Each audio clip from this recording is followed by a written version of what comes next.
Hello साथियों, नमस्कार। मैं आशीष कुमार आपके अपने प्यारे से YouTube channel sunrise coaching centre में आप सभी लोगों का हार्दिक स्वागत करता हूं। साथियों, आज आप लोगों के बीच में मैं रेलवे संबंधी एक और वीडियो लेके आया हूं। इस वीडियो में मैं आज चर्चा करूंगा कि जो रेलवे ट्रांसफ़र ऑन रिक्वेस्ट और स्पाउस ग्राउंड ट्रांसफ़र होता है उसमें कितना समय के बाद मतलब कितने सर्विस के बाद आप अप्लाई कर सकते हैं, इसी के ऊपर मैं आज विस्तार से चर्चा करूंगा। तो साथियों, वीडियो में शुरू से अंत तक बने रहें और अगर अभी तक आप हमारे चैनल को सब्सक्राइब नहीं किए हैं तो प्लीज़ मेरे चैनल को सब्सक्राइब करें और जो बगल में प्रेस बेल आइकन उसे दबाना ना भूलें ताकि जितना भी वीडियो का नोटिफिकेशन हो सबसे पहले आपके पास जाए। तो साथियों, मैं वीडियो शुरू करता हूं। साथियों, जैसा कि जानते हैं कि ट्रांसफ़र दो तरह के होते हैं, एक होता है ऑन रिक्वेस्ट और दूसरा होता है म्यूचुअल। तो म्यूचुअल पे अभी बात मैं नहीं करूंगा, मैं आपको ऑन रिक्वेस्ट के भी पार्ट हैं उसके ऊपर बात करूंगा कि इसको ट्रांसफ़र होने में कितना दिन के बाद आप ट्रांसफ़र के लिए फॉर्म अप्लाई कर सकते हैं। तो साथियों, ऑन रिक्वेस्ट में आपका ऑन रिक्वेस्ट ट्रांसफ़र हो गया, दूसरा स्पाउस ग्राउंड ट्रांसफ़र हो गया। मैं इसमें भी आपको अलग अलग कैटेगरी में ट्रांसफ़र होती है। जैसे एक होता है इंटर रेलवे ट्रांसफ़र, एक जोन से दूसरे जोन में ट्रांसफ़र, और एक होता है कि डिविजनल ट्रांसफ़र, कि बस एक ही जोन के अंदर में एक डिवीज़न से दूसरे डिवीज़न में ट्रांसफ़र लेना। तो चलिए मैं सबसे पहले आपको डिविजनल ट्रांसफ़र के बारे में बताता हूं कि ऑन रिक्वेस्ट ट्रांसफ़र के लिए, डिविजनल ट्रांसफ़र के लिए आपको सर्विस कितना साल पूरा होना चाहिए। तो साथियों, जैसा कि आप जानते हैं कि जो डिविजनल ट्रांसफ़र होता है ऑन रिक्वेस्ट, वो एक जोन के अंदर में ही आपको एक डिवीज़न से दूसरे डिवीज़न में स्थानांतरण किया जाता है। तो इसके लिए आपको जिस दिन से आप ज्वाइन किए उसके 6 माह बाद से आप फॉर्म अप्लाई कर सकते हैं ऑन रिक्वेस्ट ट्रांसफ़र के लिए।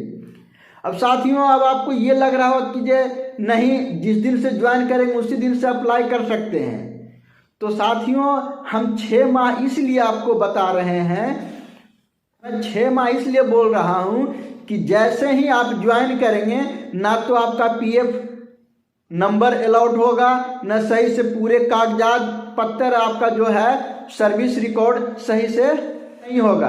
तो इसके लिए आप उस टाइम नहीं कर सकते हैं। और जैसे ही 6 महीना होता है तो लगभग आपका पीएफ नंबर भी मिल जाता है, सर्विस रिकॉर्ड पूरी तरह से पूरी डिटेल आपकी एंट्री हो जाती है। उसके बाद आप डिविजनल ऑन रिक्वेस्ट ट्रांसफ़र के लिए अप्लाई कर सकते हैं।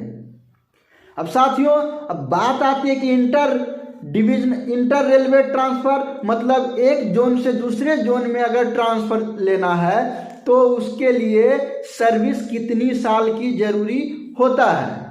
तो साथियों, मैं आपको बता देना चाहता हूं कि उसमें आपका जो एक जोन से दूसरे जोन में ट्रांसफ़र लेना है ऑन रिक्वेस्ट में, तो आपकी सर्विस पीरियड जो होना चाहिए कम से कम मिनिमम 5 साल पूरा होगा। उसके बाद ही आप फॉर्म अप्लाई कर सकते हैं ऑन रिक्वेस्ट के लिए। उसके बाद आप फ्री, जिस दिन आपका 5 साल पूरा हो जाता है उसके अगले दिन ही आप ऑन रिक्वेस्ट का फॉर्म डिवीज़न में सबमिट कर सकते हैं। क्योंकि जैसे ही 5 साल पूरा होता है तो जितना जल्दी आप फॉर्म सबमिट करेंगे वैसे ही आपकी सीनियरिटी जो होती है वो ऊपर में रहता है, ऊपर मिलेगा।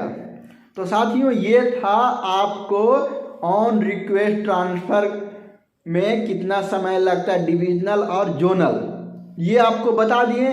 अब मैं आपको बताता हूं कि जो स्पाउस ग्राउंड ट्रांसफ़र होता है उसमें कि सर्विस कितना साल पूरा होना चाहिए, तब आप स्पाउस ग्राउंड ट्रांसफ़र लगा सकते हैं। तो साथियों, जैसा कि जानते हैं कि स्पाउस ग्राउंड ट्रांसफ़र जो होता है, किसी का पति या पत्नी कोई स्टेट या सेंट्रल में सर्विस करते हैं तो उसके जगह पे जाने के लिए जो रिक्वेस्ट लगाया जाता है उसे स्पाउस ग्राउंड ट्रांसफ़र कहते हैं।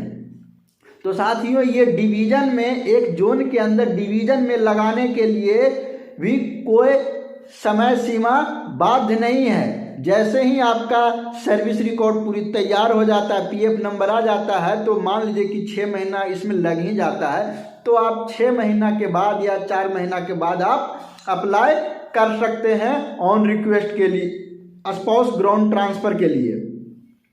अब मैं आपको बताता हूं कि अगर एक जोन से दूसरे जोन में रहा तो क्या होगा। तो साथियों, जैसा कि आप जानते हैं कि जो अब से कुछ 1-2 साल पहले तक जो स्पाउस ग्राउंड जोनल ट्रांसफ़र होता था, इंटर रेलवे ट्रांसफ़र होता था, उसमें भी 5 साल की सर्विस बाध्य था। लेकिन कुछ दिनों से, पिछले 1 सालों से इसको हटा दिया है कि अब जोनल ट्रांसफ़र में भी सर्विस 5 साल की ज़रूरत नहीं है। आप 6 माह के बाद भी आप जोनल ट्रांसफ़र के लिए, आप एक जोन से दूसरे जोन ट्रांसफ़र के लिए स्पाउस ग्राउंड आप अप्लाई कर सकते हैं, फॉर्म सबमिट कर सकते हैं।